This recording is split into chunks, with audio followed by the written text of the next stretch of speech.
그러니까 서양도 그렇고 동양도 그렇고 보통 우리 화가는 한 중간 정도겠지? 맞아요. 이 사람은 화가의 길을 진지하게 선택을 하는 거죠. 직업으로서.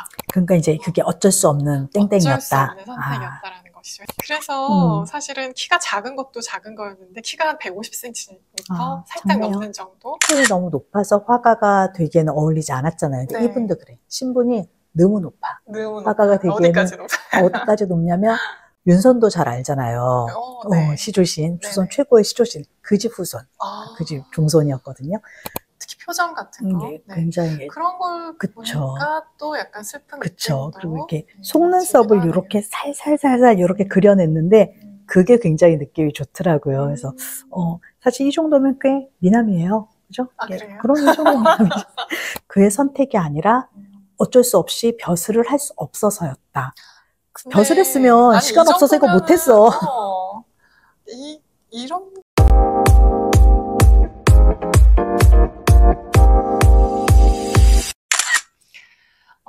사실 오늘 그런 얘기 해보고 싶어요. 우리가 살다 보면 아, 인생 망했다. 살다 보면이 아니라 매일매일 그런 생각하지. 그런데 그게 망한 게 아니었다. 시간이 지나고 나서 이게 보니까 보면 그런 순간들 이야기하면 좀 괜찮죠. 희망적이고 희망적이고 좋을 것 같아. 뭐 서양에 내밀 만한 카드가 있어? 큰 거 있죠. 큰 거 있어? 큰 카드? 누구야? 던져봐 먼저. 19세기에 우리가 툴루즈 로트렉이라는 화가가 바로 그 사람. 있어요. 선생님도 아실 테고. 네. 일단 이 그림을 먼저 제가 설명을 해드리고 싶은데 이게 제목이 로트렉이 그린 물랑루즈에서라는 작업이거든요. 맞아요. 이분 그림 물랑루즈 굉장히 유명한 거잖아요. 맞아. 네. 물랑루즈는 뭐 다들 아시겠지만 이제 술도 팔고 공연도 하고 캉캉춤 같은 거 하던 데였는데 여기에 이 많은 사람들을 지금 그려놓고 있어요. 화가가. 그래서 보시면 손님들도 있고 손님 무리가 있고 그다음에 뒤편에는 드레스를 입은 사람들은 춤추는 무희들이었는데 그 사이에 별로 존재감 없이 그려진 인물이 있거든요. 그게 바로 로트렉이고요. 어디에 있냐면 이 뒤에 키 큰 남자 보이시죠? 그러니까 제일 조그만 저 사람 말하는 거예요. 그 옆에. 네. 제일 조그매요. 언뜻 보면 묻혀서 사실, 가는. 네, 잘 안 보이기도 하고 아니면 이게 앉아있나 싶기도 한 인물인데 사실은 이게 서 있는 기죠. 네. 로트렉은 그러니까 원래는 굉장히 귀족 출신.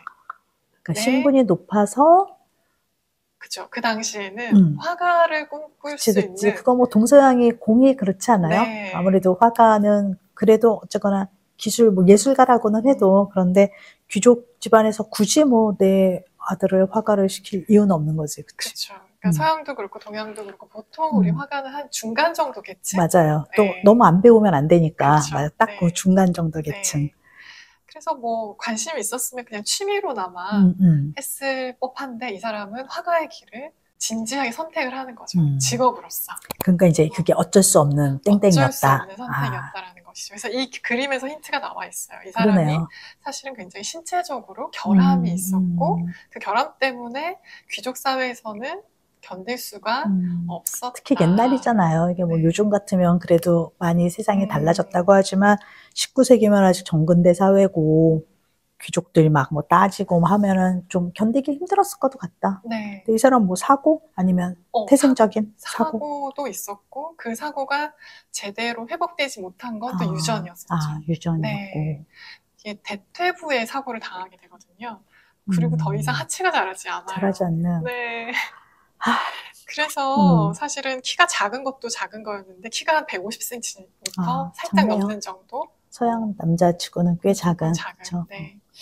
근데 그냥 작았다면 또 모를까. 이게 조금 더 이 사람이 이상하게 보였던 거는 하체는 자라지 않고 상체만 자란 거. 그러니까 비율이 되게 중요하잖아요. 그쵸. 비율이 참 중요한데 아무튼 이 시대에는 더더군다나 이제 그랬어. 그래서 그러면 부모님들이 약간 그를 배척했나요?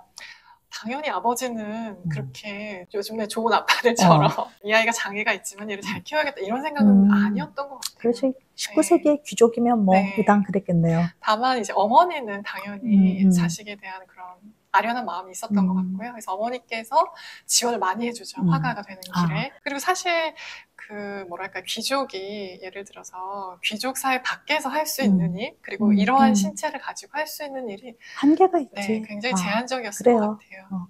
원래는 이 길을 가려고 하지 않았지만 결국에는 화가가 되는 길을 선택을 하고 파리로 오게 되죠. 거기에서도 이제 몽마르트에서 정착을 하게 되거든요. 바로 이 물랑루즈가 있었던. 네. 근데 거기는 이제 그 당시만 해도 파리에서는 굉장히 외곽이었단 말이에요. 즉 지금 이제 우리나라도 마찬가지고 어쨌든 외곽이라는 곳은 조금 저렴하잖아요. 그쵸. 저렴하면 아무래도 계층상 조금 낮은 계층들이 사는 그런 곳에 정착을 하게 되면서 그곳에 사는 사람들을 그리게 됐거든요. 물론 당연히 관찰을 했겠지만 이게 대상화가 아니라 그냥 자기가 그 무리에 이미 들어가 있는 그러니까 제3자를 그린 거지만 사실은 나를 그린 것 같은 그런 느낌으로 이제 그림을 그리게 되었던 것 같아요. 그러니까 이제 시선이 다를 수가 있는 거죠. 예를 들면 로트렉이 그린 사람들 중에 뭐 댄서도 있었고 뭐 매춘부도 있었고 그 안에서 이제 노동하는 뭐 빨래 하는 사람들도 있었는데 그 사람들과 나는 같은 무리에 있는 거잖아요. 그러니까 귀족 남성이었는데도 불구하고 이제 자기가 그렇게 된 거네요. 같이 우리라는 생각으로 그랬다는 그렇죠. 그러니까 초반에 로트렉이 그린 그림을 보면 귀족을 그리거든요. 아직까지는 내가 귀족이었고 내 주변 사람들도 귀족이고 그리고 굉장히 관습적인 시선으로 그려요. 관습적 시선. 네, 그 당시 그냥 그리던 방식으로. 방식. 네. 근데 이 사람이 파리로 오게 되고 그런 무리에 속하게 되면서 완전히 다른 시선을 가지게 되는 거죠. 네. 좋은 얘기다. 아니, 난 그것도 또 어느 정도 이해가 되는 게 보통 보면 화가들이 굉장히 어릴 때부터 체계적으로 훈련을 받고 보통은 그렇게 되잖아요. 네. 근데 그런 화가들이 물론 기량이나 기술적으로는 굉장히 뛰어난 그런 경우도 있지만 그 중에서 대부분의 사람들은 혜정 씨가 말한 거 관습적인 시선, 그리는 방식 그대로 그리고 그리는 대상 그대로 그리는 게 많잖아요. 그런데 그렇지 않았던 화가들, 주리오 로트렉처럼 전혀 화가가 될 게 아니었는데 어떻게 보면 떠밀린 선택이었지만 그렇기 때문에 관습적으로 바라보지 않고 새로운 걸 바라봄으로써 대상을 다르게 표현할 수 있는 그렇게도 되는 것 같아요. 좋은 얘기인 것 같아요. 그러니까 이제 우리가 이따가 얘기하겠지만 전 윤두서 자화상도 그런 것 같아요. 그가 그 당시에 이렇게 독창적인 그림을 그릴 수 있었던 건 맞아요. 그거야. 그는 관습에 젖어 있지 않았다라는 거죠. 그런 뭐 화업을 쌓으면서 똑같이 그림을 배우고 이런 게 아니라 자기 스스로 공부하고 그러니까 자기 스스로의 시선을 열었던 것 같아요. 그래서 로트렉도 그 주변을 새로운 시선으로 봤다면 의당 도리어 그가 이렇게 다른 길을 선택했기 때문에 그것이 준 선물일 수도 있을 것 같아요. 저는 정말 그런 것 같아요. 그런 면에서 그의 신체적인 그런 아픔은 개인적으로는 너무 큰 불행이고 너무 마음이 아프거든요. 사실 개인 로트렉을 생각하면 속상하겠어. 저 같으면은 엄청난 절망이었을 것 같아요. 특히나 이게 뭐 내가 잘못해서 그런 거라면 또 모르겠지만 사실 이건 내 잘못이 아닌 거죠. 맞아, 내 잘못이 아니야. 네, 도대체 근데 우리들의 고난은 대부분 또 내 잘못 아닌 게 되게 많다. 그리고 그 사람은 뭐 여기에서 여기를 떨어진 게 아니잖아요. 여기에 그래. 여기를 그러면은 더 어지럼이 심해. 네. 그 충격도 얼마나 커, 이게 닥쳐가 있으니까. 그러네. 근데 저는 우리가 그럴 때, 인생에서 그럴 때, 사실은 거기서 그냥 머무는 사람들이 있잖아요. 그 절망. 많이 그렇죠. 네.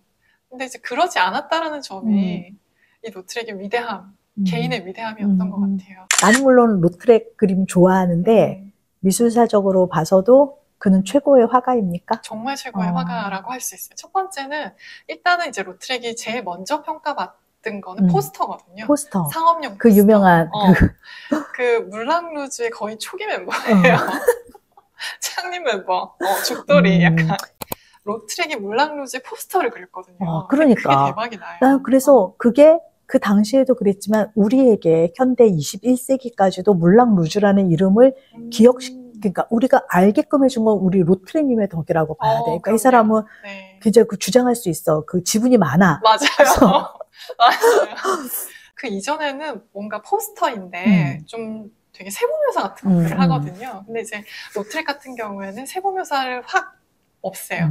그리고 형태를 되게 단순화하고 그래서 멀리서 봤을 때 이제 선이 좀 강조가 되고. 그러니까 이 사람도 이거는 그 19세기 인간이 아니네.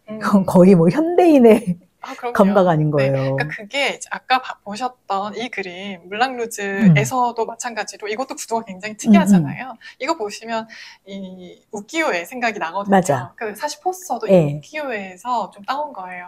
굉장히 형태를 단순화하고. 그럴 수 있겠네요. 그때 일본 육교에 영향 많이 줬잖아요. 네네. 그래서 그 사람이 그린 그 로트릭이 그린 포스터는 멀리서도 굉장히 잘 보이는 거죠.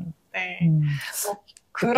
뭐 그런 것뿐만 아니라 여러 디자인적인 요소가 굉장히 혁신적인. 그리고 1이고 또 2. 두 번째가 아까 말씀드렸던 것처럼 이 계층의 낮은 계층의 사람들을 표현하는 그런 시선. 네, 그 이전 화가들과 많이 달랐다. 그 이전은 예를 들어서 매춘부를 표현한다 했을 때 굉장히 관능적으로 묘사한다거나. 그 말 그대로 관습적인, 평면적인 표현. 그리고 또는 이제 도덕적으로 평가를 하는 거죠. 그래서 이 사람들은 도덕적으로 타락한 막 돌을 던지는구나. 사람들이다. 네, 이런 식으로 좀 전형적으로 그리던 그런 관습이 있었다라고 한다면 이제 로크트랙은 그거에서 완전히 벗어나죠. 벗어나서 그냥 우리가 슬쩍 봤을 때는 트랙이 그린 이 사람들이 매춘부가 맞아? 라는 생각이 들 정도로 일상적인 모습들을. 그러니까 그냥 사람. 네, 그냥 사람으로서 그렸다. 네, 지금 보시는 것처럼 이 그림, 이 물랭가의 응접실 이런 것처럼 지금 이 여성들 보면 그냥 사실 되게 뭐 하는 여성들인지 모르겠고 그냥 무슨 있어. 상황인지 잘 모르는데 자세히 보면 이게 사창가에서 손님들을 기다리고 있는 매춘부들의 모습을 그린 거거든요. 근데 그게 완전 무표정한. 네, 완전 무표정하고 뭔가 냉소적으로 보이기도 하고 지루해 보이기도 하고 권태로워 보이기도 하는 그런 어떤 일상의 모습들을 표현을 했거든요. 이런 것들을 보면 그 이전의 화가들과는 완전히 다른 그런 시선을 확인할 수가 있죠. 그러고 보면 로트릭이 개인적으로 그렇게 된 건 참 그런데 그래도 이렇게 좋은 그림으로 우리한테 남았어. 너무 내 인생에 큰 그게 막 떨어져도 그냥 뭐 또 다른 길을 한번 좀 모색해봐도 될 것 같다는 생각을 이 사람들 보면 또 하게 되기도 하고 그래. 자기가 원해서 된 건 아닌데 그 차선을 선택했는데 근데 또 이렇게 대박을 친 화가가 사실 조선에도 있어요. 조선에도 그래요? 있는데 로트렉 얘기를 했었는데 로트렉도 신분이 너무 높아서 화가가 되기에는 어울리지 않았잖아요. 근데 이분도 그래. 신분이 너무 높아. 화가가 되기에는 어디까지 높냐면 윤선도 잘 알잖아요. 시조신, 조선 최고의 시조신, 그 집 후손, 그 집 종손이었거든요. 그 사람이 화가가 됐어요. 그러니까 제목은 바로 우리가 그 유명한 윤두서의 자화상이라고 본 적이 있죠. 그 윤씨군요. 그 윤씨예요. 그 윤씨고 그 자화상을 그려서 사실 우리 미술사에 아주 충격적인 정말 조선 회화사에서 어떤 면에서 뭐 잘 그렸다는 면에서도 그렇지만 당시에 나올 수 없는 파격적인 그림으로 나는 1등을 꼽아라 그러면 이 그림 같아요. 이거는 그죠. 21세기 뭐 초상화라고 해도 손색이 없는 그런 구도잖아요. 그러니까 그런데 이 사람이 뭐 신분이 아주 미미했다 그러면 약간 애가 좀 이렇게 살짝 그걸 갖고 막 살아갖고 된다 보다 할 텐데 그게 아니거든요. 그래서 너무나 높은 가문 출신이었는데 그가 이런 자화상을 그리게 되기까지 이제 스토리가 있는 거예요. 어떤 사연이? 그러니까 그거야. 그래서 로트렉에게는 어떤 신체적인 결함이 그에게 일반적인 귀족의 삶을 살기 어려웠기 때문에 그가 파리로 가게 된 거였잖아요. 윤두서는 뭐 출신도 좋고 그러니까 해남 윤씨의 종손으로 다 괜찮았어요. 근데 문제는 외부 환경이 있었죠. 그러니까 당시에 윤두서가 태어난 게 이제 17세기 후반, 그다음 18세기 초반인 1715년에까지 살았는데 그런데 이 사람이 살았던 그 시기는 조선에서 당쟁이 굉장히 극심하던 다시 말하면 당파에 따라서 내 실력과 관계없이 벼슬을 하지 못할 수도 있는 그래서 이 집안은 남인 계열이었어요. 근데 당시에 뭐 17세기 이후엔 대부분 가장 주로 권력을 잡고 있는 게 서인, 뭐 노론, 서인의 노론 계통이었는데 윤두서 집안은 그 대척점에 있었던 거죠. 그래서 윤두서는 초시라 그러죠. 그러니까 왜 그 속과 대과 이렇게 두 번을 치러야 문과급제를 하는 건데 진사시에는 합격을 해요. 그래서 그때까지는 이제 관직의 생각이 있었던 것 같은데 진사시 합격을 하고 그 중간에 형이 감옥에서 이제 그 당파 그 문제로 들어가서 죽어. 그러다 보니까 네. 포기를 하는 거야. 어차피 내가 뭐 시험을 본다고 어떻게 되는 게 아니잖아요. 그래서 시험을 딱 접고 제야의 이제 독서인으로 살게 되는 거죠. 이 사람이 정말 잘했던 게 그림을 너무 잘 그려서 열심히 그렸는데 그의 그림이 왜 자화상에 이르게 되었을까는 이 사람의 삶을 들어보니까 약간 이해는 좀 가죠. 그러니까요. 그렇죠. 네. 근데 저는 궁금한 게 이 윤두서가 초상화를 그리기 전에 초상화가 아니고 자화상을 그리기 전에 조선에서 자화상이 없었어요. 아예 없었어요? 현재까지 그 알려진 걸로는 최초의 자화상이에요. 그러면 왜 누구도 자화상을 그리지 않았을까? 이건 굉장히 궁금한 대목이잖아. 네. 혜정 씨는 왜 그럴 두 것 가지 같아요? 궁금증이 생기는 것 같아요. 왜 그 이전의 화가들은 자화상을 그리지 않았을까라는 의문이 첫 번째. 두 번째는 그러면 왜 윤두서는 자화상을 그렸나? 그렇죠. 이 두 가지 의문이 그래요. 우리 먼저 그림을 한번 이렇게 자세히 봐도 좋을 것 같아요. 그림을 이렇게 보면 다들 이 그림을 일단 조용히 그냥 보고 있는 분은 없어요. 다 어떤 류의 감탄사가 나와. 와라든가 네. 오라든가 약간 놀라는 류의 감탄사가 나오는데 굉장히 강렬해요. 그쵸. 네. 강렬하죠. 근데 그럼 그 강렬함이 어디에서 오는가를 한번 우리가 짚어봐도 좋을 것 같다는 거예요. 눈이죠, 뭐. 그쵸. 눈이 네. 나를 막 확 바라보는 것 같죠. 근데 나를 확 바라보는 것 같다는 건 이 자화상은 정면상이기 때문에. 조선 초상화도 보통 7분면, 8분면 살짝 돌린 그 정도를 그렸는데 이분은 정면샷. 이게 굉장히 직접 보는 것 같은 느낌이 들어서 이렇게 섬찟한 느낌이 든단 말이죠. 그럼 그는 왜 그런 선택을 했는가? 일반적인 사람들의 초상화는 정면으로는 거의 그리지 않거든요. 그 이유가 이 이후에도 정면은 거의 없어요. 그 다음에 또 강렬한 이유는 바로 얼굴만 있어요. 그래서 어떤 젊은 친구들은 무섭다라고도 해요. 그런 느낌도 들어요. 선생님 이거 너무 무서워요. 그러면 무섭다. 왜 무서워? 그러니까 얼굴이 동동 떠 있어서 무섭다. 그렇다면 화가가 왜 그런 선택을 했겠는가? 뭐 보통들은 그렇게 평가를 하세요. 요 분은 조선시대에 굉장히 신분 높은 사대부로 태어났어. 재능도 있어요. 공부도 잘했으니까. 그런데 관직에 나가지 못한다는 건 우리 생각엔 그냥 직업 길이 하나가 막힌 게 아니라 모든 길이 막힌 거죠. 그랬을 때 집에서 이제 글만 쓰고 뭐 그림만 그리고 이런 삶이 나쁘지는 않다 해도 스스로 선택한 건 아니잖아요. 어쩔 수 없는 길. 그랬을 때 자기 자신을 들여다봤을 것 같아요. 나란 사람은 누구지? 어떻게 살아야 되지?를 생각하다가 자화상에 그런 그런 게 아닌가 싶고 그러다 보니까 보통 조선 초상화들 보면 이렇게 뭐 관복을 입었든 선비의 복장을 했든 그런 걸 나타내는데 자기 자신을 어떤 옷으로 표현할 수 있겠어요? 관직도 없어. 그럼 여기에 이렇게 관료도 쓰는 모자도 쓸 수 없고 관복도 입을 수 없어요. 그렇다고 해서 그러면 다른 사람들처럼 일반적인 선비 복장을 할 거냐? 그러기에 마음에 또 쓸쓸함이 있었겠죠. 그래서 나는 도리어 그래서 옷을 다 없애고 나의 본질은 이 얼굴뿐이야 라고 그림으로써 도리어 이렇게 파격적인 자화상이 나온 게 아닌가. 그래서 자신의 그런 심애를 담고 나는 누구인가 삶을 돌아보면서 깊은 성찰 끝에 이런 자화상에 이르게 된 것이 아닌가라는 생각을 해봤어요. 아니 선생님 말을 또 듣고 보면 이게 워낙 눈도 살짝 올라가 있고 눈썹도 지금 올라가 있거든요. 눈이 워낙 강조가 되다 보니까 인상이 굉장히 강하게 보이는데 또 전체적으로 하나씩 보자고 하니 특히 표정 같은 거 굉장히 그런 걸 보니까 또 약간 슬픈 느낌도 그리고 이렇게 속눈썹을 이렇게 살살살살 이렇게 그려냈는데 그게 굉장히 느낌이 좋더라고요. 그래서 사실 이 정도면 꽤 미남이에요. 그죠? 그래요? 그럼 이 정도 미남이죠. 근데 윤두서는 시각이 좀 남다른 사람이긴 했어요. 그러니까 이렇게 높은 집안에서 태어났는데 불구하고 우리나라 왜 18세기에는 서민들의 삶을 그린 풍속화가 굉장히 유행하잖아요. 조선에서도. 근데 우리나라에서 최초로 풍속화를 그린 게 바로 윤두서예요. 이렇게 높은 신분이었는데 그래서 이 사람 해외 갔다 오신 거 아니에요? 의심스러워. 그래서 이 사람은 자기 최초로 풍속화도 그렸고 우리 최초의 자화상도 남겼고 그 외에도 뭐 여러 가지로 정말 한국 회화사, 조선 회화사에서의 나는 굉장히 이렇게 좀 눈여겨봐야 될 그러니까 새로운 생각을 하는 화가로서 그 지점들 많이 생각해봐야 될 것 같아요. 그게 그의 선택이 아니라 어쩔 수 없이 벼슬을 할 수 없어서였다. 벼슬 했으면 아니, 시간 없어서 이거 못했어. 이런 위대함을 탄생시킬 정도면, 아니, 안 된 게. 안 된 게 우리한테는 나.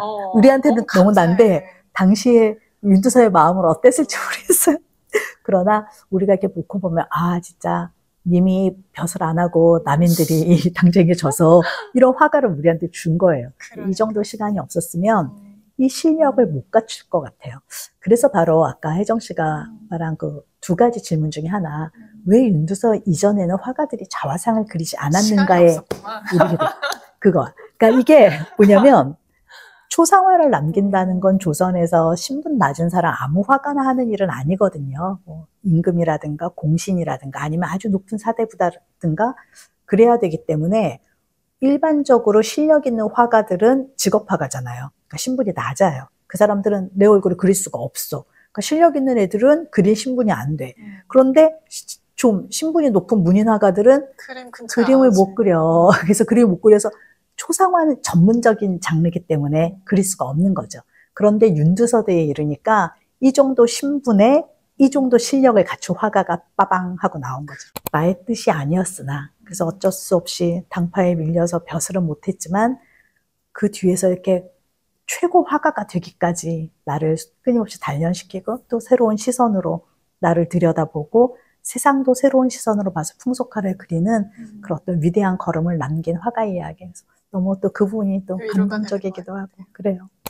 아니 그래서 오늘의 결론. 결론이 그래도 좀 있어야 돼. 우리 요약을 해봅시다. 난 그런 것 같아요. 우리가 사실 살면서 그 차선 아니라 차악을 선택해야 되는 경우까지도 얼마나 많아요. 그러나 매 순간 그럴 때 또 어떤 선택을 하다 보면 또 이 순간까지 사라지더라. 그리고 또 돌아보면 아예 그래 그 순간에 나는 최선이 아니었던 것 같은데 지나고 보면 또 그게 더 나았던 길인 경우도 있더라고요. 끝날 때까지 끝난 게 아니네요. 맞아. 끝날 때까지 끝난 게 아닙니다. 파이팅! 파이팅!